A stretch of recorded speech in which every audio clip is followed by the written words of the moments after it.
Donc, après l'analyse des causes de la division du monde en deux blocs, où nous avons vu principalement 5 causes, nous avons analysé principalement 5 causes.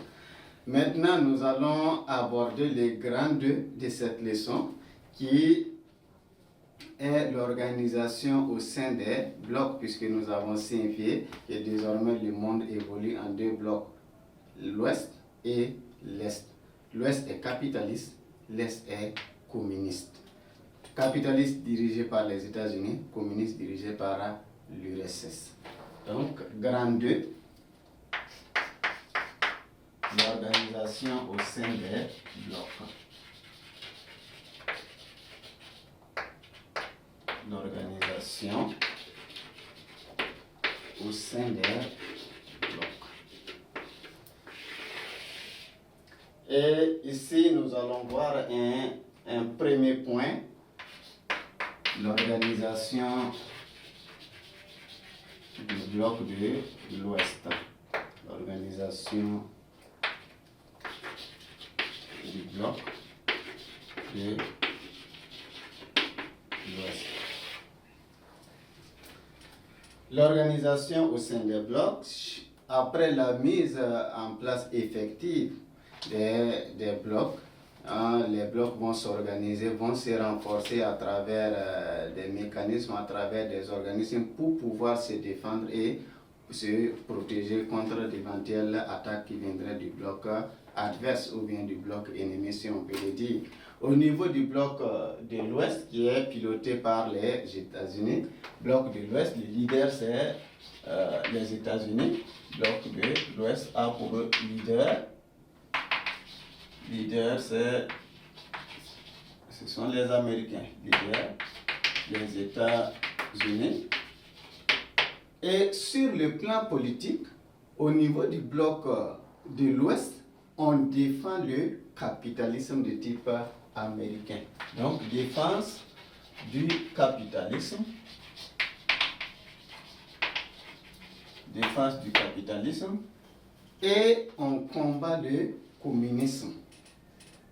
Voici un peu comment le bloc s'organise. Sur le plan politique, le bloc est dirigé par les Américains et l'idéologie défendue au sein du bloc, c'est l'idéologie capitaliste qui se base sur la libre entreprise, la libre concurrence, le multipartisme, ainsi de suite. C'est ça le capitalisme en quelque sorte. Les gens sont libres, les droits de l'homme sont protégés, ainsi de suite. Donc, au niveau du bloc de l'Ouest qui est piloté par un leader qu'on appelle les États-Unis et qui défend le capitalisme, sur le plan économique, il y a également une organisation, surtout l'OECE, c'est-à-dire organisation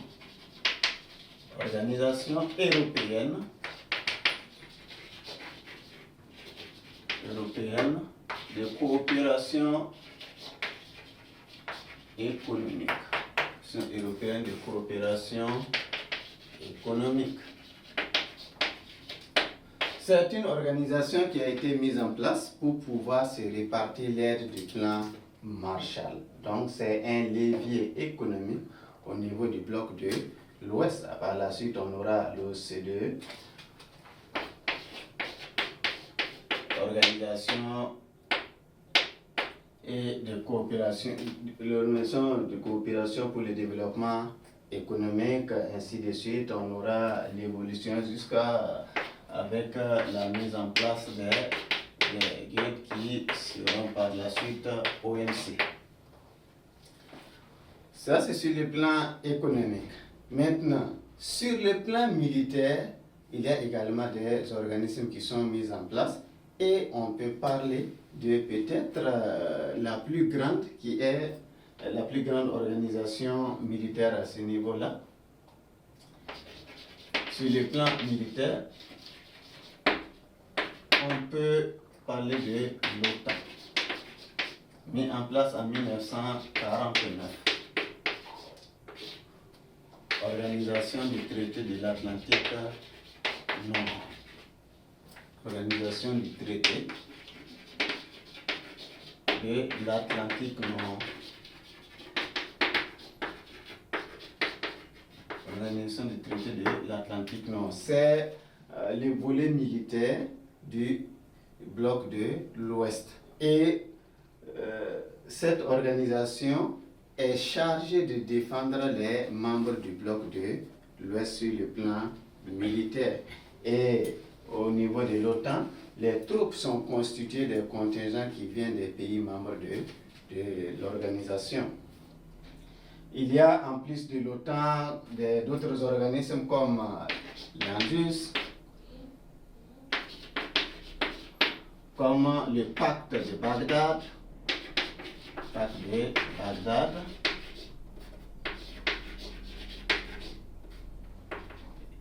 Il y a aussi l'OTAN,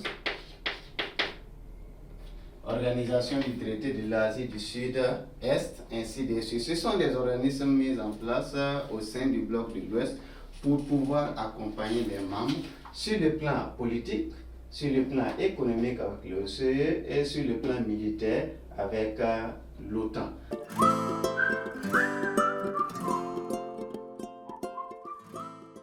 Et tout cela, il faut accompagner avec des services de renseignement pour pouvoir fournir des renseignements militaires pour se protéger et éventuellement anticiper les attaques qui viendraient du camp adverse.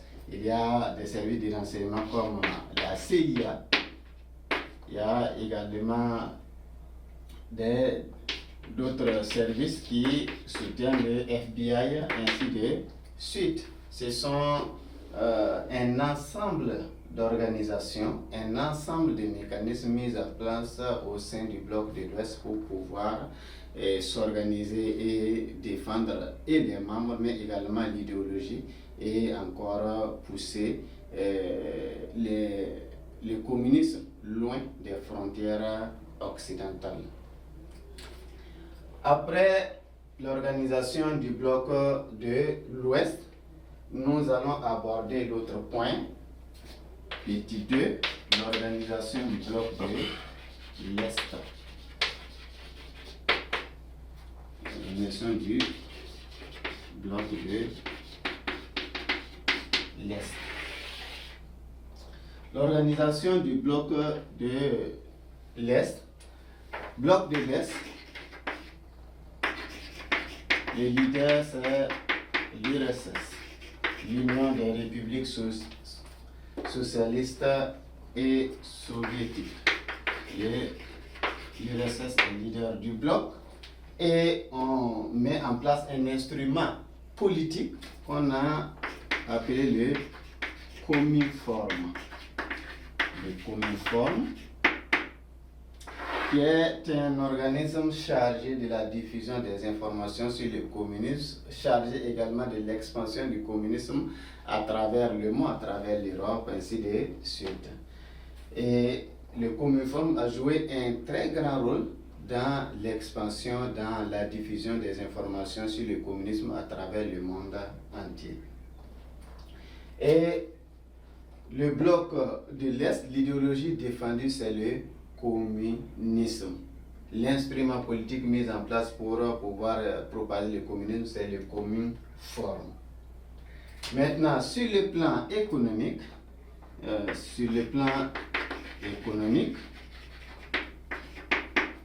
ils ont mis en place le KIM ou Comecon. C'est Conseil d'assistance économique et mutuelle. Et cet organisme est chargé de la coordination de l'économie des pays communistes, la planification et la collaboration, la coopération entre les différents membres du camp communiste. Donc, le KIM ou Comecon assiste, aide à planifier et contribue aussi à la gestion de l'économie des pays communistes. Sur le plan militaire, ils ont mis en place également une force militaire pour protéger les pays membres du bloc de l'Est, c'est le pacte de Varsovie. Pacte de Varsovie. pacte de Varsovie qui a été mis en place pour pouvoir soutenir militairement les pays membres du bloc communiste, et les troupes du pacte de Varsovie sont constituées des contingents qui viennent également des pays membres du bloc communiste. Et quand il y a une situation dans un pays membre où le communisme est menacé, on utilise ces troupes du pacte de Varsovie pour pouvoir intervenir et rétablir le communisme, pour sauver l'idéologie communiste. Et ces troupes du pacte de Varsovie ont également fait des interventions, que ce soit en Hongrie et également en République tchèque, avec le printemps de Prague, ainsi de suite. Donc, sur le plan politique, le leader est l'URSS, l'instrument politique mis en place pour coordonner le communisme dans ces pays-là, c'est le Cominform. Sur le plan économique, ils ont mis en place le KIM ou Comecon, et sur le plan militaire, ils ont mis en place un organisme ou une force militaire qu'on appelle Pacte de Varsovie. Donc voici un peu l'organisation au sein des blocs. L'organisation au sein du bloc de l'Ouest, l'organisation au sein du bloc de l'Est. Donc pour chaque bloc, il faut comprendre, il faut connaître quel est le leader du bloc. À l'Ouest, les États-Unis; à l'Est, c'est l'URSS. Sur le plan économique, qu'est-ce qu'ils ont mis en place comme outil qui leur permet de coordonner les actions économiques au sein du bloc? Ils ont mis en place l'OCDE au niveau du bloc de l'Ouest, qui va aider à la répartition de l'aide issue du plan Marshall. Et au niveau